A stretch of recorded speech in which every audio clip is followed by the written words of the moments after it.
One question I'm getting a lot right now is the supervision guidelines. When do they actually come in force? And we all know that they were due on the 1st of July, but we were wondering how fair trading were going to police it or enforce it.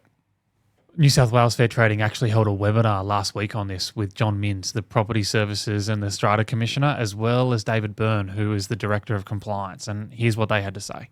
Yeah, people are potentially going to ask us, Dave, do we get a bit of time to get used to them? And are you going to be lenient where possible, unless there's some really major exercises while we adapt to new guidelines? So I'm interested in your thoughts or your response to that question.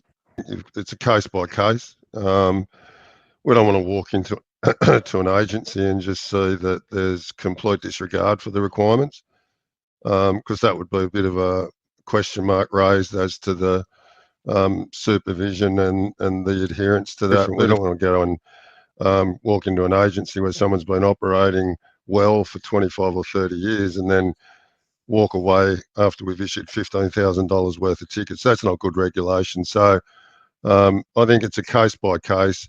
So what you've got to take from this is you've got to be working towards getting those supervision guidelines done.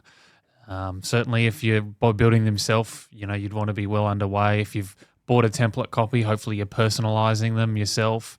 If you need a hand with it, we've got a webinar coming up on the 20th of July that will help you implement those supervision guidelines as well. But just make sure Fair Trading have said case by case, but if they come out and there's a disregard for the supervision guidelines, you certainly don't want to leave yourself exposed.